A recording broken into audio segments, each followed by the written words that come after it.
കണിയാരല്ലേ? അതെ. ഞങ്ങളൊന്ന് സമയം നോക്കാൻ വന്നാ. വരിക. ദാ നോക്കിക്കോളൂ. 2:30 മണിയായി. പോയിക്കോളൂ. സന്തോഷമായി. അതല്ല, ഒരു കല്യാണത്തിന് കുരുത്തം നോക്കി മുഹൂർത്തം മുറിക്കാൻ വന്നാ. അല്ല, പൊരുത്തം നോക്കി മുഹൂർത്തം കുറിക്കാൻ വന്നാ. ഇതിനൊക്കെ പകല് വന്നുകൂടെ? സന്ധ്യ കഴിഞ്ഞാൽ ഇതൊന്നും നോക്കാൻ പാടില്ല. ചെറുക്കനെ മിഡ് നൈറ്റിലാ സെറ്റപ്പ് ആയത്. നാളെ ഏർലി മോർണിംഗിൽ വെഡിങ് നടത്തണം. എല്ലാം ചടപടേന്നായിരുന്നു. എന്താണ്? നമ്മൾ ബ്രാഹ്മണന്മാരാണെന്ന് വിചാരിച്ചോട്ടെ. എല്ലാം പെട്ടെന്നായിരുന്നേ. എന്നാ പിന്നെ കല്യാണം കൂടി കഴിഞ്ഞിട്ട് മുഹൂർത്തം നോക്കിയാ പറയാം. മതിയായിരുന്നു, വെറുതെ മനുഷ്യന്റെ ഉറക്കം കളഞ്ഞു. കണിയൻ സാറോ അങ്ങനെ പറയരുത്. വിവരങ്ങളൊക്കെ ഇത് പറയും. മഹാലക്ഷ്മി പാതിരാക്ക് വന്നാലും മടക്കി വിടാൻ പാടില്ലെന്നാ. മഹാലക്ഷ്മി ആരാ? മോള ഭാര്യ ആയിരിക്കും അല്ലേ?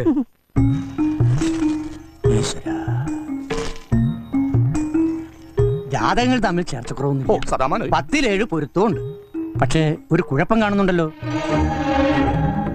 ഇന്നത്തെ കാലത്ത് അതൊക്കെ നോക്കുമെന്നറിയില്ല. ആ കൈ ഇങ്ങോട്ട് നീട്ടിയേ, ഇതങ്ങനെ പിടിക്കുക. ഇപ്പൊ എല്ലാം ശരിയായില്ലേ? ഉഷ്ണം ഉഷ്ണേന ശാന്തികൃഷ്ണ എന്നാണല്ലോ ചൊല്ലേ. ഇത് പുതിയ പഴഞ്ചൊല്ല.